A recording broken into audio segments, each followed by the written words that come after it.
Hi everyone! 皆さんこんにちは。ロサンゼルスからお送りしております。今日は日本で毎日今すごい取り上げられているジャニーズ事務所の性犯罪について取り上げたいと思います。で、まず最初に重要であると思うポイントを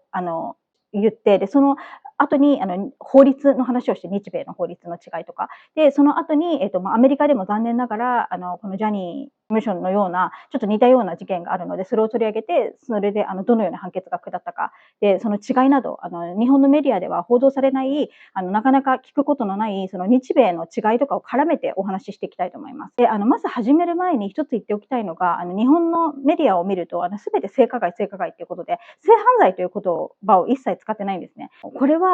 歴史上、日本歴史史上最悪の性犯罪の事件になりますので、なんで犯罪っていう言葉を使わないのかなって、性加害って言うのかなって、すごい、犯罪意識の低さと、その言葉を使うことによって、あとはやっぱりジャニーズに未だにメディアが忖度してるんじゃないかな、私は強く感じます。それを聞くと。なので私は、性犯罪という言葉を使って、お話しさせてもらいたいと思います。はい。それではですね、ポイントだけ、お伝えしたいんですが、まず、60年以上にかけて、ジャニー喜多川氏が、そのエンタメ業界にいて、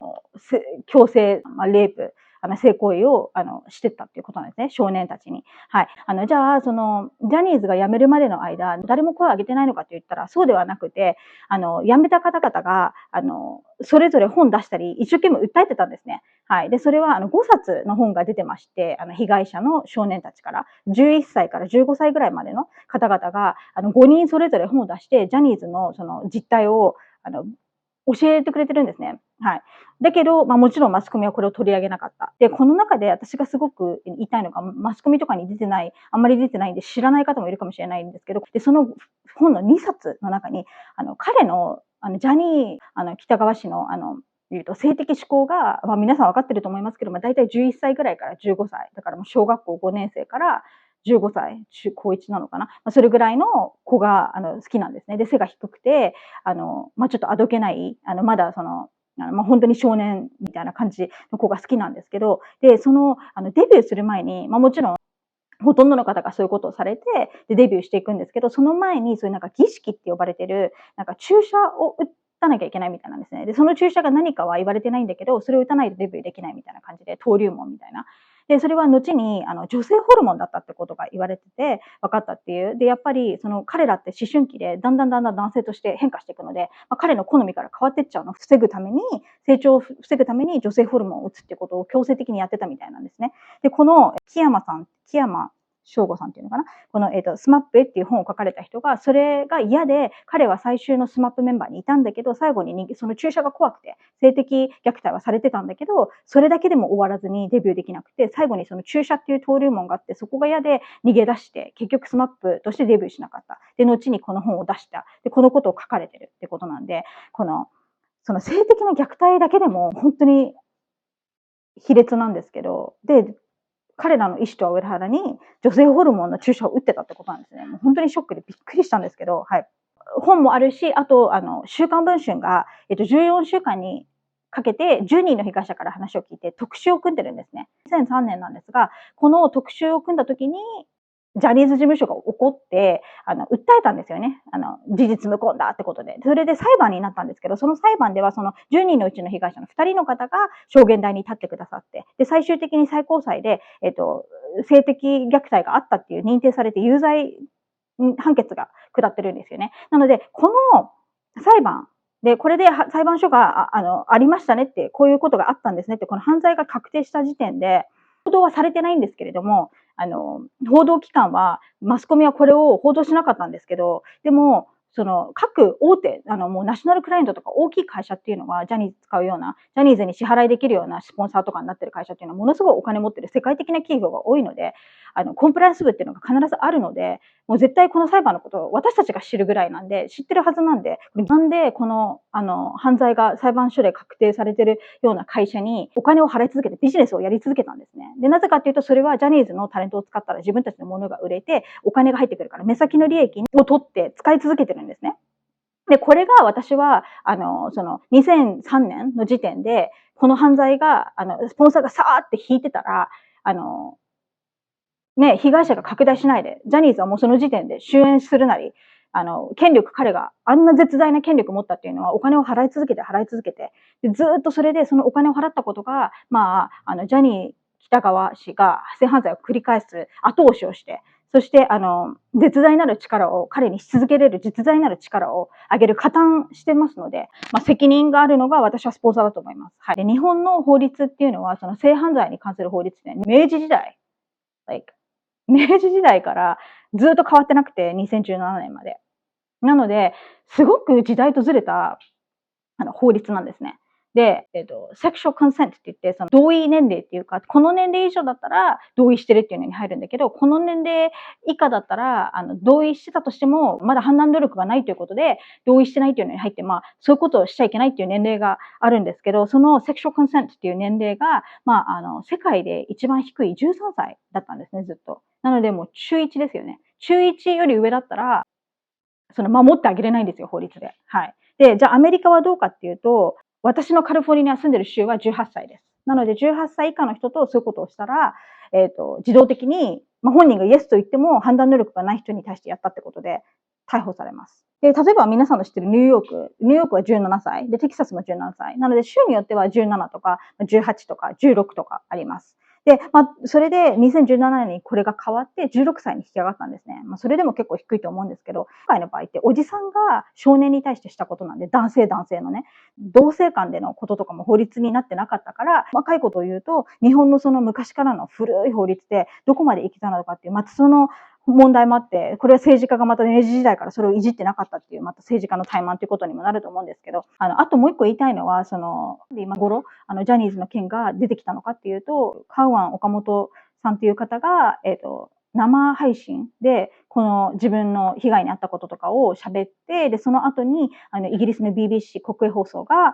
このことの特集を組んで、それが放送されて、っていうことなんですね。だけど、日本ってなんでいつも自国内で起きてることを外に、もう外の力ある国っていうか、例えばアメリカとかイギリスか、それがわかんないですけど、に指摘されて、外から言われないと変われないっていう、この体制も異常で、結局国会議員のお給料払ってるのって日本国民の皆さんで、私いつも言ってますけど、日本の国会議員ってトップの世界で一番のお給料なので、いろんなことを込み込みにすると1億円ぐらいになるんです。すっごい高い世界トップの給料を日本国民の皆さんが一生懸命税金で払って支えてるのに、なんで国民の声を聞かないで、外からね、彼らの給料払ってない、外から言われたら聞くみたいな、このシステムもいい加減変わるべきだと思うんですけど、それではですね、アメリカで残念ながら、今回のジャニー喜多川性犯罪の事件に、すごく似てるものが、ちょっとピックアップしたんですけど、4つぐらいあるんですね、最近で言うと。で、まずですね、MeToo ムーブメント。MeToo ムーブメントがハリウッドのプロデューサーが、今まで長年自分のパワーによって、女優たちをレイプしてって、で、それが MeToo ムーブメントって世界的なムーブメントになったと思うんですが、このハービー・ワインスティンっていう人が、犯人なんですけど、このハービー・ワインスティンは、捕まって、で、彼は、今、刑務所にいるんですけど、今71歳なんですね。で、彼は、まず、ニューヨークの刑務所にいるのかな。で、23年そこで刑が確定して、で、カリフォルニア、ロサンゼルスでも、また16年の刑とかで、また出てもまたそこに行かなきゃいけないからってことで、もう71歳だから多分亡くなるまで、死ぬまで刑務所にいると思うんですけど、そういうハービー・ワインスティンの MeToo っていうのがありました。で、あとは、R. ケリーっていう歌手。で、これが、ちょっと似てるんですけど、ジャニー喜多川氏の犯罪に。R. ケリーっていう人も、すごい若い子が好きだったんですね。若い女の子、未成年。で、もう本当に、ジャニー喜多川氏のやり方にすごく似てて、親と話して自分の家など、もう本当に、なんて言うんだろう。すごいマインドコントロールして、いろんな子を同時に家で、住まわせてて、で、性奴隷みたいにしててっていうことで。で、彼は、音楽界のすごいトップスターだったので、それを信じない人とか、疑惑はあってもなかなか、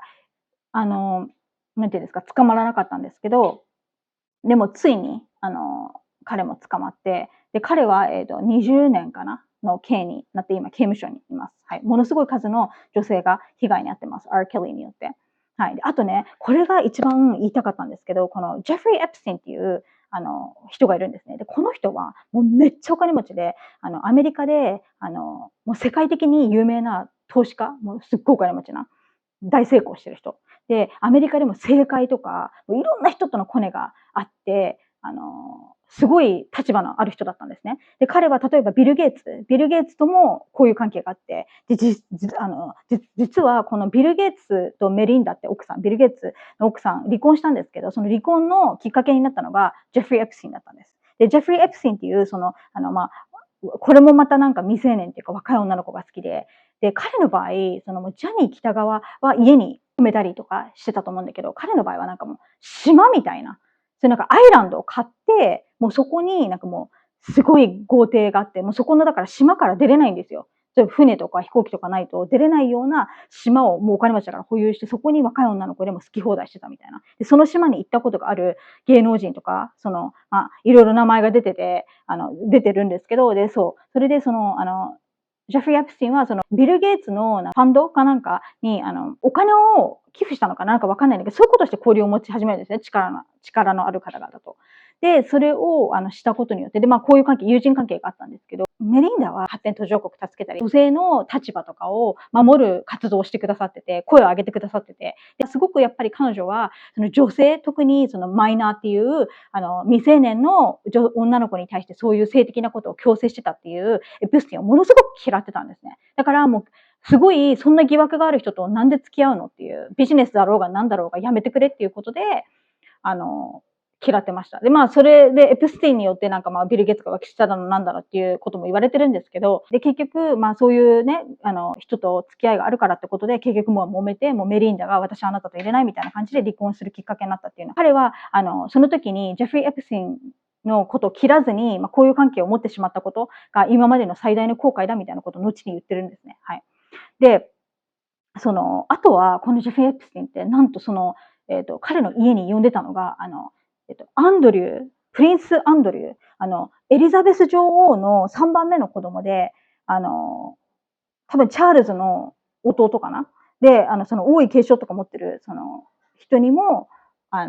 家に呼んで、そういう16歳の女の子とそういうことをして、で、それで訴えられて、後にその16歳の女の子から、で、写真とかも出てて、ちょっと貼ろうと思うんですけど、見つけたら。で、そういうことがあって、彼は、イギリスで、皇室から追い出されたっていうか、なんかなんていうんですか、タイトル、名前のそういう、あるじゃないですか、伯爵じゃない、わかんないですけど、そういう名前をもう剥奪されて、そのファミリーから追い出されたっていうか、そういう状態になってるんですね。このエプスティンと付き合ってそういうことをしてしまった、そのことがきっかけで。はい。で、そう、ここで言いたいのが、そのエプスティンっていうのはものすごい力を持ってたんですね。お金も持ってたし。で、大手の銀行とか証券会社とも付き合いがあって、例えば JP モルガンとかだったら、1998年から2013年までの間に、そのお金を大量のお金を出せるように優遇してもらったり、お金持ちだから、あとはローンしてくれたりとか、そういう関係があったんですね。要するに顧客だったんですよ。そう、それがあったがために、このことが明るみに出たときに、被害者が JP モルガンとドイツバンク、なんていうの、ドイツ証券かな日本語で。そう、ドイツバンクを訴えたんですね。なぜかというと、そうやって付き合いがあって、あなたたちが融資したり、彼がビジネスできるようにしたから、結果として、こういう犯罪を増殖するのに加担したってことで。それで被害者に訴えられて、JP モルガンは被害者に290 million dollars、何百億っていうお金を、ここにテロップに入れとこうかな、計算して、払ってます。で、ドイツバンクも75 million払ってて、で、ドイツバンクには40個ぐらいのアカウントを持ったらしいんですね、エプスティンが。そう、それで、もうそれアカウントクリアしたり、その処理にも225ミリオンをドイツバンクが使ってて、かつ被害者から訴えられて75ミリオン払ったっていう。はい。で、この人ね、獄中で自殺したの。ジェフリー・エプスティン。だから、判決とかが下りないでもう捕まって死んじゃったんですけど、でもそうやって付き合いがあった会社にも制裁、要するに加担したから。だから今回の日本のケースで言ったら、結局スポンサーたちがお金を払い続けてビジネス続けて、すごい起用したことによって、ものすごいお金を流してジャニーズに。で、ジャニーズが力を持って被害者が増えたってことなの。同じ構図なんで、訴えられててもおかしくないし、アメリカだったら実際訴えられて、こうやって290 million と75 million とか払ってますんで、そういうのが近いなんじゃないかなと。だからその名前を残さない。名前はもちろんだって犯罪者の名前だから。その日本の歴史上最悪の性犯罪の犯人の名前が未だに会社名としてなってて、で、そことまだビジネスの取引をしようか悩んでる日本企業、スポンサーも考えられないですね。それはするべきじゃない。で、その中のタレント云々っていうのは、もうしょうがない。こんだけのことしちゃったんだから、そこに所属してるんだったらもう不運だし、だったら別に外に出て、移籍して、そこで自分が実力あるなら使ってもらえるだろうし、そこの、その犯罪をしたことがこんだけ明るみに出てる会社に、未だに取引してお金を上げ続けるっていうのは、もう考えられない。考えられないと私は思います。はい。で、最後に、最近ハリウッドスターで、ダニー・マダソンっていう人が、